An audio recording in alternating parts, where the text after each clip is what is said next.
5조가 성차별, 성폭력, 가정폭력 사건 처리에 관한 규정이고요. 6호가 장애인 차별 금지 및 평등에 관한 규정, 이렇게 규정되어 있습니다. 여기는 좀 개념이 많이 나오는 부분이에요.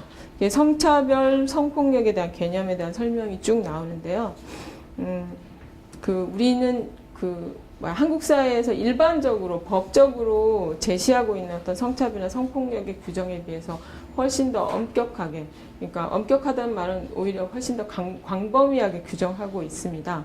그러니까 성폭력 규정만 보셔도 범죄 행위의 구성 여부와는 상관이 없습니다. 그러니까 현재 법으로 규정할 수 있는 성폭력이 몇 개 없거든요. 이제 그렇게 했을 때 피해를 완전히 구제받지 못하는 사람들이 많기 때문에 좀 더 넓게 규정하고 있고요. 그래서 개인의 성적 자율권을 침해한 모든 언어적, 정신적, 물리적, 환경적 폭력에 대해서 다 성폭력으로 규정하고 있습니다. 통상적으로 법에서는 주로 물리적 폭력에 대해서만 규정을 하잖아요. 근데 이제 저희는 환경적인 폭력, 정신적, 언어적 폭력을 다 규정하고 있고, 스토킹도 범죄화되고 있는 것, 이런 것들이 이런 진보 정당에서 계속 추구했던 어떤 성평등의 가치가 그나마 그래도 이 사회의 어떤 제도로서 조금씩 들어가고 있는 게 반증되고 있다고 봅니다. 그리고 이성 간의 여성, 성별, 젠더적인 여성, 남성만의 문제가 아니라고 보고 있어요. 그래서 동성 간의 성폭력에 대해서 동일하게 적용을 하고요. 그다음에 개인의 성적 지향과 성별 정체성을 아우팅하는 행위, 또 성적 지향과 성별 정체성에 대해서 혐오를 표현하는 행위도 다 성폭력으로 규정하고 있습니다. 그리고 2차 가해가 항상 좀 많이 논란이 되기도 하고 어려운 부분이긴 한데요. 그냥 그렇게 되게 부담스럽게 이해가 어렵다, 이게 구체적으로 저희가 성평등 교육을 하러 가보면 사례를 다 얘기해달라고 이러는데, 세상에서 모든 사례를 다 설명한다고 그걸로 다 되는 게 아니잖아요. 또 다른 일들이 벌어지고 이렇기 때문에 기본적으로 관점을 정확하게 가지시면 될 것 같아요. 그러니까 성폭력 사건이 일어난 이후에 가해자, 피해자, 사건 당사자 외의 사람이 피해자에 대해서 문제가 있다고 얘기한다거나 당신이 잘못했다고 얘기한다거나 아니면 예전에 이 사람이 이런 행동을 했기 때문에 이런 피해를 당할 만한 사람이라든가 이런 행위들 있죠. 그래서 피해자에게 심리적, 물리적인 고통을 주는 행위들을 다 2차 가해라고 합니다. 그러니까 원래 사건에서 부과돼서 발생한 가해라는 거죠. 성차별, 성폭력, 가정폭력 사안이 이제 단기에 제소되는 경우에는 단기위원회에서 성차별 조사위원회를 구성해서 조사를 하게 됩니다. 이제 이 사안의 특수성이 있기 때문에 단기위원분들 중에서도 특별히 더 성평등에 대한 인식이 높은 분들을 중심으로 구성하게 되고요. 그래서 이 제소된 사건에 대한 조사도 하고요. 또 필요한 경우 상담, 치유 기능도 담당하게 되고요. 그다음에 이렇게 해서 조사한 결과와 그다음에 조사위원회에서 보기엔 이 사건은 이 정도의 징계를 하는 게 적절한 것 같다라고 의견을 첨부해서 단기위원회 전체 회의에 제출을 하게 되면 단기위원 전체가 모여서 최종적인 결정을 하게 됩니다. 그리고 이 과정에서 사안이 굉장히 좀 복잡하고 어렵다 그러면 꼭 당원이 아니더라도 또 단기위원이 아니더라도 외부에서 관련 전문가를 불러서 의견을 청취할 수도 있습니다. 그리고 기본적인 경고, 당권 정지, 제명이라는 단기위원회 징계가 있잖아요. 거기서 성차별, 성폭력, 가정폭력 사안으로 징계를 받게 되는 가해자의 경우는 부가 징계가 있습니다. 성평등에 대한 재교육 프로그램을 이수하거나 성평등 의식을 함양하기 위한 봉사활동, 그다음에 가해자와 피해자의 공간 분리. 그러니까 징계를 받긴 했지만 여전히 같은 공간에서 같은 당협이나 같은 부문위원회에서 활동하고 있는 경우는 굉장히 괴롭잖아요. 이럴 때 공간을 분리하고 그러면 이제 가해자가 그 활동을 중단해야죠. 그리고 이제 접근 금지하게 하는 거, 이런 것들, 또 이제 피해자가 어떤 치료를 받거나 상담을 하는데 소요된 피해의 비용을 이제 변상할 수 있도록 하는 그런 것들도 부가징계로 부여하고 있고요. 장애인 차별 금지 및 평등에 관한 규정도 성차별, 성폭력, 가정폭력 관련된 규정하고 거의 구조가 비슷해요. 앞부분에는 장애인 관련자, 그다음에 그 적극적 조치, 뭐 장애인 차별의 구체적인 내용 이런 것들이 정의가 되게 중요하기 때문에 쭉 기술돼 있어요. 그래서 이 정의 부분을 꼼꼼하게 보시면 좋을 것 같아요. 장애와 관련된 정의도 한국 사회에서 가장 진보적인 그 정의를 하고 있어요. 그러니까 기본적으로 장애는 상당히 장기간의 문제라고 보잖아요. 근데 우리 당의 규정에서는 장기, 단기 또 일시적으로 발생한 신체적, 정신적 손상, 기능 상실, 질병을 이유로 이 우리 사회가 가하고 있는 모든 억압과 차별에 의해서 정치적, 사회적 권리의 불이익을 가져오는 상태를 장애라고 규정을 하고 있습니다. 좀 되게 복잡하고 어렵지만 굉장히 멋진 말이죠. 네. 그리고 이제 장애인뿐만 아니라 장애인 관련자까지도 이 규정에 해당이 되는데요. 이제 왜냐하면 장애인들이 특히 거동이 많이 불편하신 분들은 활동 보조인들의 활동을 보조하잖아요. 그리고 또 가족분들이 상당히 이제 장애인들의 일상적인 생활을 위해서 많은 역할을 하고 계시기 때문에 당사자나 다름없잖아요. 그리고 또 장애인 단체나 이런 조직에서 장애인 운동을 하고 계신 분들도 넓게 장애인 관련자라고 해서 이 규정에 적용을 받게 됩니다.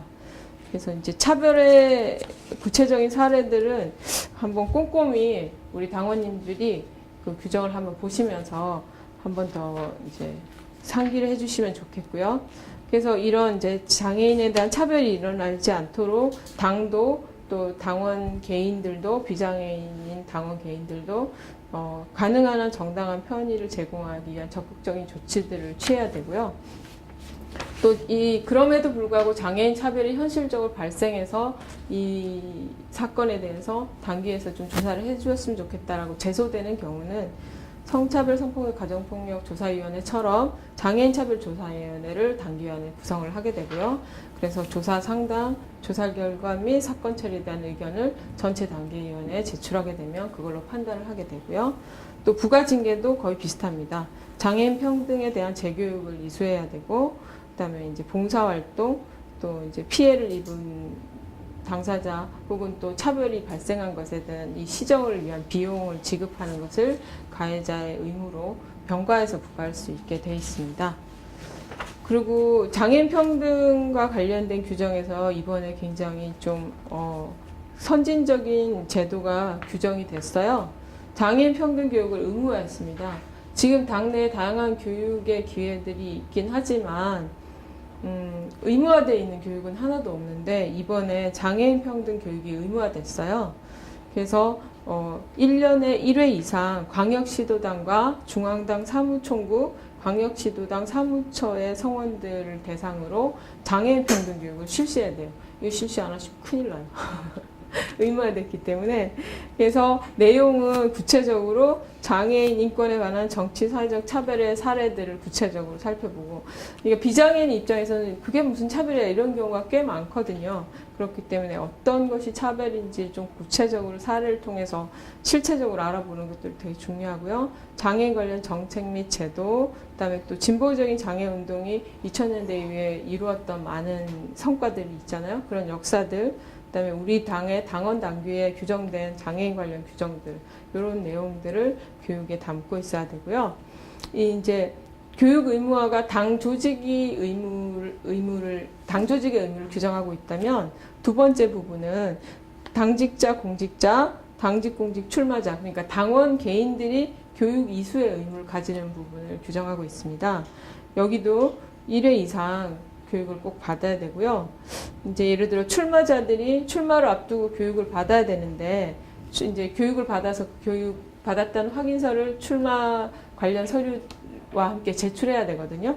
근데 이 출마할 때 이제 시간이 너무 촉박하고 뭐 여러 가지 사유 등으로 해서 교육을 이수를 못한 경우는 당선되거나 낙선된 그 이후에, 낙선됐는데 교육받으려면 좀 빈정상하겠지만 6개월 내에 이수를 하셔야 됩니다.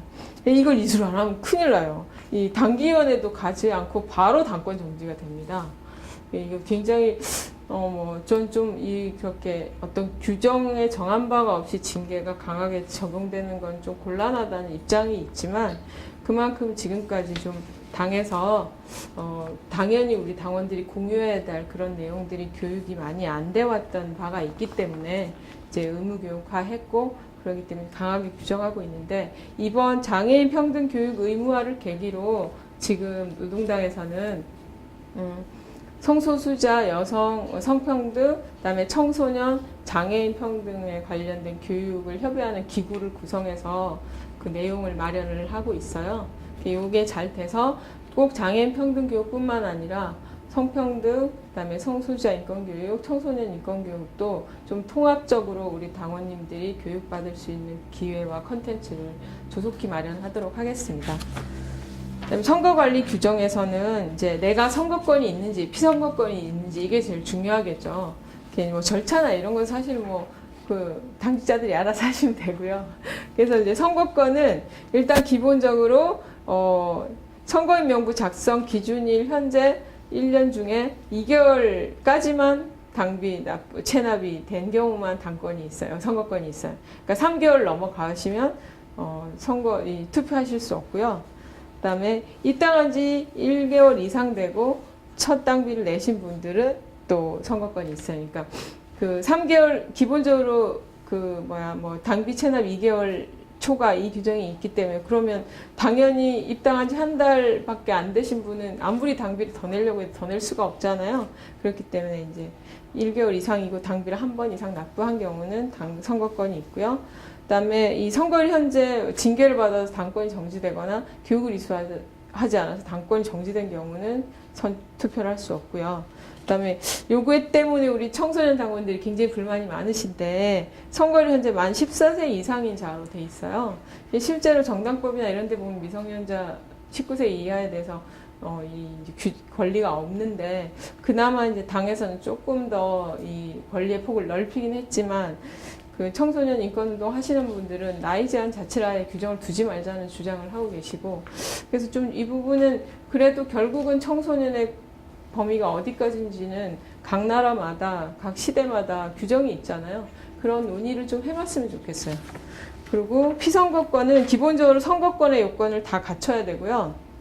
공직 후보자는 그 해당 공직의 피선거권이 있어야 돼요. 예를 들어 대통령 후보로 우리 당의 후보가 나가겠다고 하는데 이제 뭐 20대 당원이 전 나가겠어 이러면 안 되는 거죠. 만 40세 이상이 돼야지 대통령 후보로서의 자격을 갖추게 되잖아요.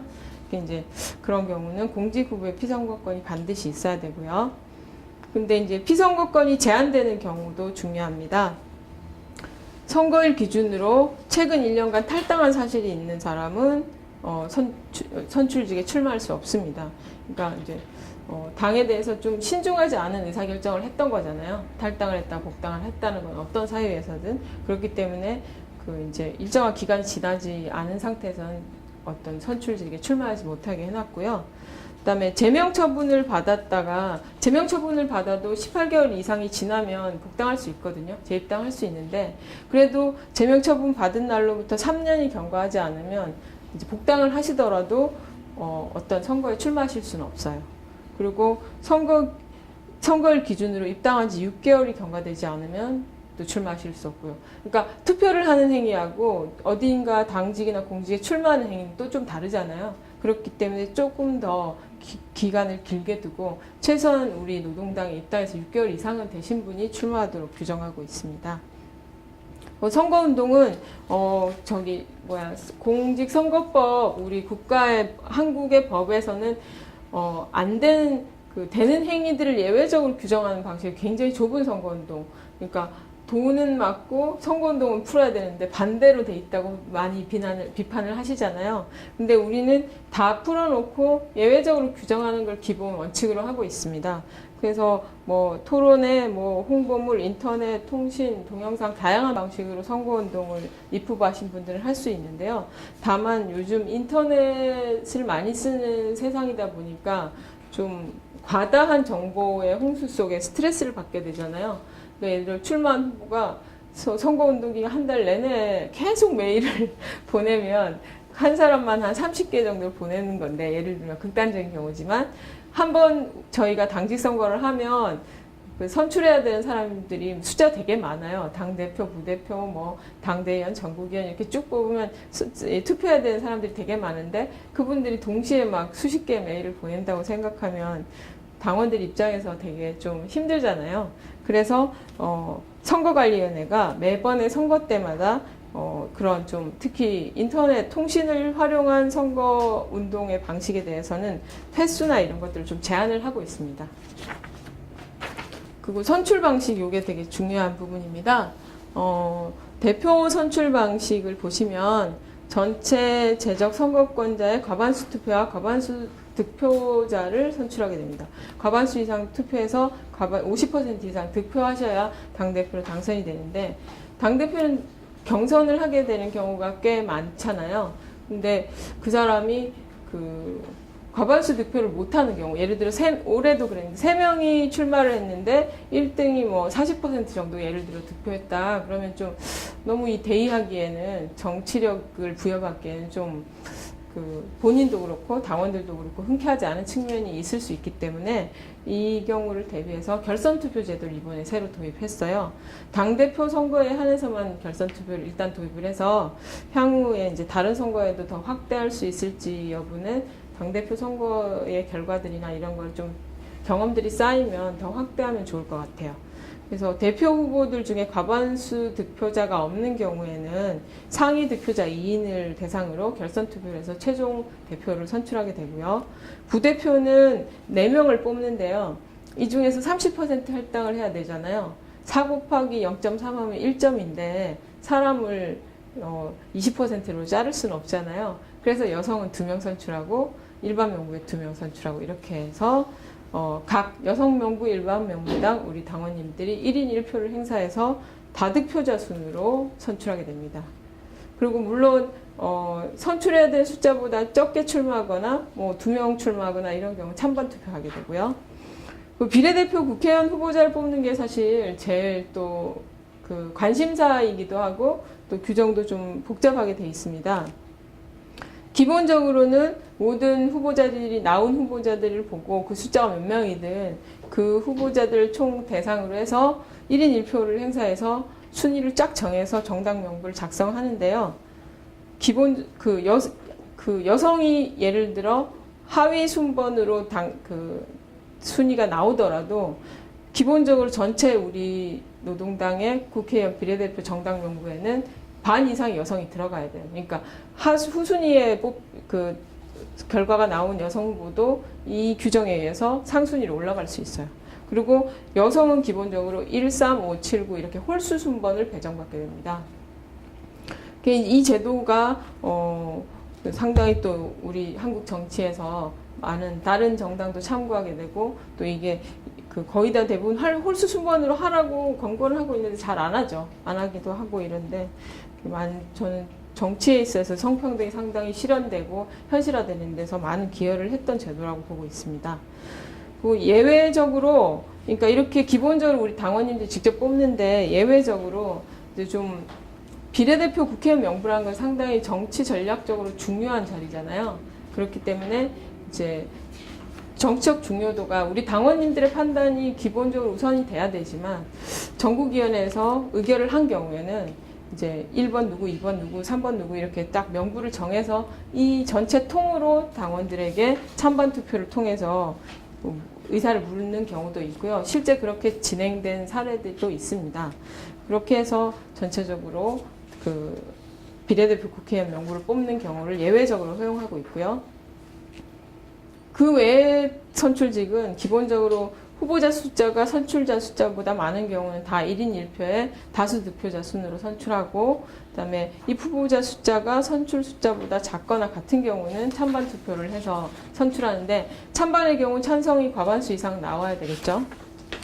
예결산위원회는 그냥 기능만 보시면 될 것 같습니다. 기본적으로 예산 결산을 검토하고 회계 감사를 하는 기구고, 전국위원회에서 우리 예산결산위원회 위원님들을 선출하게 되고요. 광역시도당 예산결산위원회는 또 광역시도당 대의원대에서 선출하게 됩니다. 지역조직은 광역시도당과 당원협의회가 있는데요.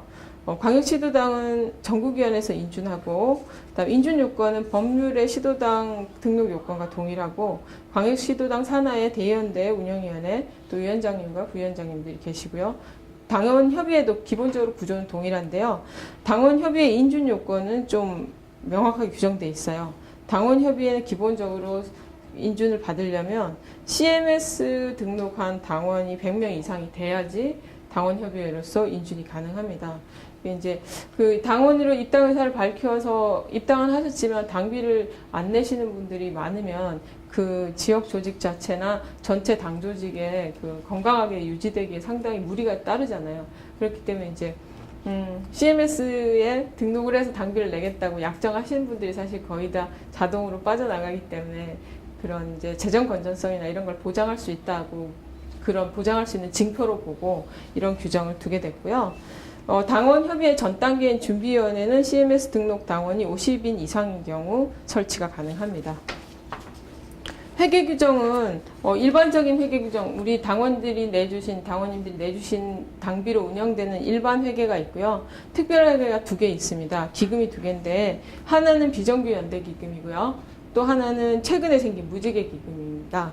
창당 시부터 우리가 비정규 연대 기금을 뒀는데 이제 비정규 노동 문제를 우리 당이 추구해야 할 중요한 의제 또 가치로 보고 있기 때문에 비정규 연대 기금을 설치해서 꾸준히 적립하고 비정규 노동과 관련된 사업에 이 기금을 쓰게 됩니다. 그리고 무지개 기금은 최근에 만들어졌는데요. 부문위원회에서 활동하는 당원들이 사실 지금 우리 노동당의 재정 상태가 썩 좋지 않은 상태거든요. 재정 사업에 많이 좀 참여해 주세요. 예, 그래서 이제 그러다 보니까 더 많은 다양한 활동을 하고 싶은데도 그렇게 좀 재정적인 한계가 많아서 못하는 경우가 꽤 많이 계셔서 이제 당직자로서 되게 죄송스러운데요. 그래서 그 부문위원회에서 활동하는 당원들이 자발적으로 우리 활동할 기금을 내겠다. 그래서 이제 무지개 기금을 만들게 됐습니다. 이 기금이 오래 가는 건 절대 좋은 건 아닌 것 같아요. 일반 당비, 일반 회계로 부문위원회 활동도 가능할 수 있도록 그렇게 가야 되는데 일단 지금 현재 조건상 부문위원회 활동을 위해서 이 기금을 설치하고 있으니까 녹색, 노동, 여성, 성소수자, 장애인 이런 부문 활동에 관심 있는 당원님들은 부문위원회 활동도 참여해 주시고 기금도 많이 내주시면 좋을 것 같습니다. 회의 규정은 이제 다른 특별한 규정이 없는 한에는 우리 당의 모든 회의에 적용이 되는 규정이고요. 제가 보기에 일상적으로 당규 중에서 가장 많이 사람들이 보는 규정이에요. 그래서 이 회의가 은근히 이게 좀 규정이 복잡하고 이런 경우는 어떻게 해야 되나 저런 경우는 어떻게 해야 되나 좀 헷갈리더라고요. 그래서 일단 기본적으로 회의의 구성원이 누구냐 몇 명이냐라는 걸 규정하는 게 되게 중요하잖아요. 이게 제적자거든요. 그 회의에 참여한 총원이 몇 명인지. 그래서 회의 개최일 현재 자격을 가진 사람의 총수에 그다음에 사고자 및 당원의 권리가 정지된 자를 뺀 사람이 그날 어떤 특정한 날에 이루어지는 회의의 제적자의 숫자고요. 사고자는 이제 그 상당히 불가항력적인 여러 가지 사안들, 결혼, 구속 수배, 입원 출산, 또 이제 직계 좀비 속의 결혼, 장례 등의 일이 있을 때 자의적인 일로 인해서 회의를 못 오는 게 아니라 안 오는 게 아니라 정말 못 올 어떤 불가피한 사유가 있을 때 사유를 증빙하면 사고자로 처리해요. 그러면 그분이 당의 의무를 다 안 했다 이런 이제 그렇지 않은 걸로 예외로 제외가 되는 거죠. 그다음에 당원의 권리가 정지된 자는 당권 정지 기간 이제 징계를 받거나 교육 불이행을 해서 당권 정지 기간에 있는 사람이거나 당비가 체납이 돼서 당권을 행사할 수 없는 경우를 당권 정지된 자라고 봅니다. 그리고 이제 회의에서 구체적으로 이제 정치적인 논의들 여러 가지 복잡한 논의를 하다 보면 수정 동의안을 낼 경우가 꽤 많거든요. 원안이 완벽하지 않잖아요. 사람이 만드는 거다 보니까. 그러니까 이제 수정 동의안 낼 경우는 회의석상에서 2인 이상이 찬성하면 수정 동의안으로 성립을 하는데 이제 2명만 찬성하면 되면 너무 이게 수정 동의안이 남발될 수 있기 때문에 당대회에서는 좀 특별한 규정을 하고 있어요. 엄격하게. 그 엄격한 규정은 여기 자료를 보시면 될 것 같고요. 그다음에 의사 진행 동의. 그러니까 논의가 굉장히 지지부진하게 오래 가는 경우가 있고 또 자주 일어나서도 안 되고 그러면 좋은 일은 아니지만 가끔 막 질의를 너무 쓸데없이 많이 하고 토론도 굉장히 그 똑같은 말이 되풀이되면서 계속 반복되는 회의가 가끔 있어요. 그럴 경우는 이제 의사 진행 동의 이제 요청을 해서 질의 종결, 토론 종결, 안건 발의할 수 있고요. 번안 동의 같은 경우는 이미 의결이 된 사안인데 이건 도저히 이대로 의결되면 안 될 것 같다. 한 번만 더 논의를 해달라고 하는 아주 중차대한 결정을 해야 되는 거기 때문에 요건이 굉장히 까다롭습니다. 기본적으로 한번 통과된 안건을 다시 논의하는 거잖아요. 그래서 재석 과반수의 동의로 발의가 되고 재석 3분의 2 이상이 찬성해야만 번안 동의가 의결이 됩니다. 그리고 이제 긴급 동의 같은 경우는 이제 정회 요청이나 의장 불신, 의장이 이 회의 진행을 이제 굉장히 잘못한다거나 그런 경우 이제 불신임 요청을 하는 경우도 이게 굉장히 중요한 사안이기 때문에 재석 3분의 2 이상이 찬성해야 의결이 가능하고 우리 당 홈페이지 주소 잘 아시죠? 레이버파티.kr이고요. 많이 이용해 주세요. 그리고 그 우리 홈페이지 상에서 게시물로 인해서 당원들 간의 분쟁이 일어나는 경우가 꽤 많기 때문에 이것에 대해서 규정을 하고 있어요. 그래서 게시물을 올리는 건 기본적으로 개인의 표현의 자유의 영역이긴 한데 이 표현의 자유가 타인의 그 자유를 제한하고 권리를 제한하는 경우는 제재가 필요하잖아요. 그래서 성차별, 성폭력 게시물, 그다음에 성소수자, 장애인 등 소수자를 비하하는 게시물, 그다음에 이제 특정인 비방하는 게시물, 사생활 침해 게시물, 그다음에 욕설, 중복 게시물, 광고 이런 것들에 대해서는 임시 조치를 취할 수 있어요. 임시 조치는 구체적으로 내용이 게시물 삭제, 그다음에 글쓰기 금지, 접근 제한, 그다음에 게시물을 그 해당 게시판에서 딴 데로 이동시켜 버리는 이런 조치를 취할 수 있고요. 이에 대해서 이제 그 게시물 삭제를 당한 사람이거나 혹은 또 어떤 안 좋은 내용으로 피해를 입은 당사자거나 이의 제기를 할 수 있어요. 이의 제기는 중앙당 당기위원회 정보통신소위원회라는 특별기구가 있다고 말씀을 드렸죠. 이제 거기에다가 이의 신청을 하시면 그에 대한 징계가 진행이 됩니다. 예, 그래서 오늘 좀 이렇게 중화관상격으로 쭉 훑어봤는데요. 당원 당규를. 구체적인 내용은 우리 노동당 홈페이지에 상시적으로 게시가 돼 있거든요. 지금 홈페이지 화면을 제가 캡처해서 나가는데요. 여기 가서 하루하루 하나씩 읽어보세요. 첫날은 당연, 둘째 날은 당원. 이렇게 쭉 읽어도 한 보름이면 다 읽으세요. 예, 그러니까, 우리 당원님들이 학위 시습지면 불렵 열호하라. 이런 말처럼 당원 당규도 많이 사랑해 주시기 바랍니다. 예, 감사합니다. 됐나요?